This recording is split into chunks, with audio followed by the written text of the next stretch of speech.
Imagine my joy when through my social media feed came a story from the New York Times about the carnivore diet. You know, these guys never understand the carnivore diet, but it becomes pretty clear that they will use anything to try to get you to eat whatever it is that the system tells you you should eat, that you should eat according to the standard American diet, a clean version of it. It became pretty abundantly clear just from the headline of this New York Times article. But when you start reading the article, it becomes pretty clear. They are essentially relying on the scientific community, of course. They always do that, even though there are very real criticisms of the nutrition science that come from the carnivore community and from the low-carb community, and that they never address our claims. They never address our critiques about the lack of knowledge and the inability to test their assumptions and the outcomes that people get from following their advice. But they didn't only use the scientific critique of the carnivore diet. They linked it to ideology. Yes, you may have noticed it's 2024 and there's a presidential election coming later this year. And while this isn't a politics channel, I don't talk politics here, aside from whenever food comes into the political discussion, you're going to see a very clear attempt to make the carnivore diet seem scary to the New York Times readers by linking it to right-wing figures. Figures who aren't actually all that right-wing to begin with, but they do that. And really all it does is undercut the credibility of the New York Times with what they're doing here. Let's take a brief overview of this article. As most New York Times articles are, it gets very, very wordy. But their headline is, "Meet the Men Who Eat Meat and Only Meat with the Help of Joe Rogan.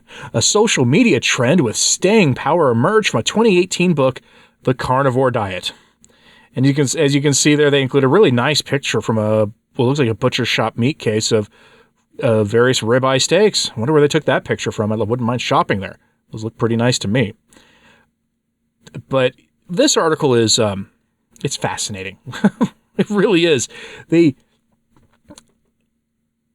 Their claims in this are, what they're trying to do here is describe the carnivore diet to the core readership audience of the New York Times, who can't believe that people would get rid of plant-based diets, because the New York Times has been one of the major voices for promoting the lie of the plant-based diet.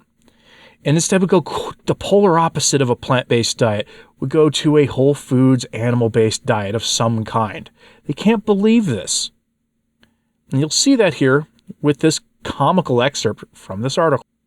But before I get to that part of the article here that I really want to zero in on, they focus on a social media influencer that I'd never heard of before, who made some bacon popsicles or something and put the video on Instagram, and how it got tons and tons and tons of views. Okay, so that's the context here as we get into this. So from the article, quote, "The video belongs to an enduring social media genre quarterbacked largely by muscular fellows who claim that a meat-heavy diet is the key to mental and physical well-being. A stricter version of high-fat, low-carb regimens like the Atkins diet and keto, the carnivore diet consists of meat, seafood, and eggs, period. While some add dairy and a little fruit to the mix, the strictest proponents adhere to what they call BBBE, that is beef, bacon, butter, and eggs." I'm going to interject here. That's definitely not the strictest version of carnivore. The strictest version of carnivore is intensive fasting and eating only either muscle meat and organ meat of ruminant animals. But if you watch channels like this regularly, you already knew that. Let's continue. "TikTok and Instagram are awash in videos of these men and some women feasting on a petting zoo's worth of meat products. Some boast about having not consumed a vegetable in months. They also claim health benefits, including drastic weight loss and sharpened mental acuity. Some of the so-called meatfluencers," I've never heard that term before, have you? I've never heard the term meatfluencer. "Some of the so-called meatfluencers forego not only carbs, but also dishware, eating straight from the cutting board." Yeah, that's me. "Health experts are skeptical of the health benefits of the carnivore diet. Indeed, it really bucks nutrition science," said Whitney Linsenmeyer, an assistant professor of nutrition and dietetics at St. Louis University in Missouri. but the lack of endorsement from the medical establishment may add to its appeal. The protein and fat-heavy eating regimen has been promoted by podcasters Joe Rogan and Lex Friedman, influential figures in testosterone-fueled segments of the media called the Manosphere. Let's pause again here. There's your ideology. The Manosphere, for some reason, gets associated with right-wing commentary. I don't know why. A lot of the Manosphere really advocates for things that no actual conservative would ever, in their wildest fantasies, ever endorse. The Manosphere is its own thing. It's its own ideological thing. It exists elsewhere and pokes at people. And I will tell you right now that Joe Rogan is not a conservative. He's not in the classic sense, not in any contemporary sense. Where his politics are, I don't know. But he's got a broad base enough appeal that that ideologically he's his own thing. And that's fine. More power to him, I guess. Let's continue. I feel by far the best when I eat only meat, Mr. Friedman, a computer scientist, said during a 2023 episode of the Lex Friedman podcast. His guest that day was the psychologist, author, and fellow podcast host Jordan Peterson, also a carnivore, who credited the diet with having helped his chronic psoriasis and gum disease.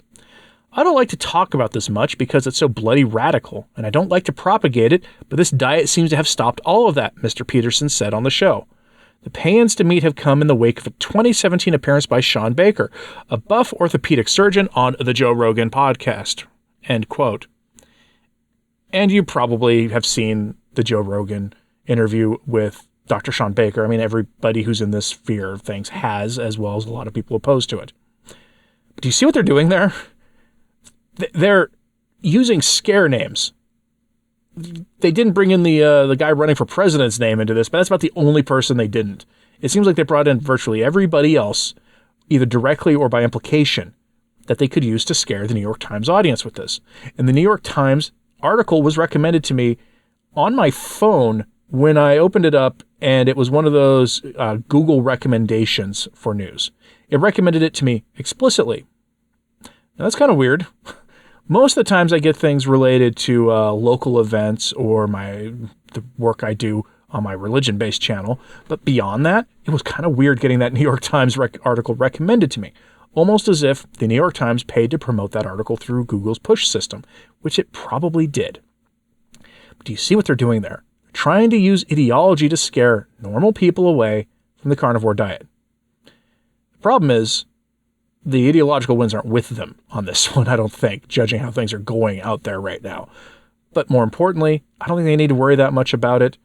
The cost of meat out there is increasing for most people again.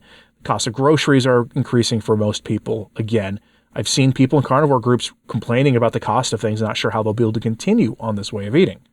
Now, that having been said, I think people should try to do their best to stay on a whole foods, predominantly ruminant-based carnivore diet or ketogenic diet if they can, even during tough economic times, because the health benefits alone from it will mitigate costs elsewhere, including from doctors' trips and other things. They just do. But that's what they're doing. They're trying to scare normal people away from trying this. Curious what you have to say about this. Let me know what you think about this in the comments. I'll try to put a link to this in the pinned comment if I can. I may have to break the link up, so you may have to copy it and get rid of some spaces.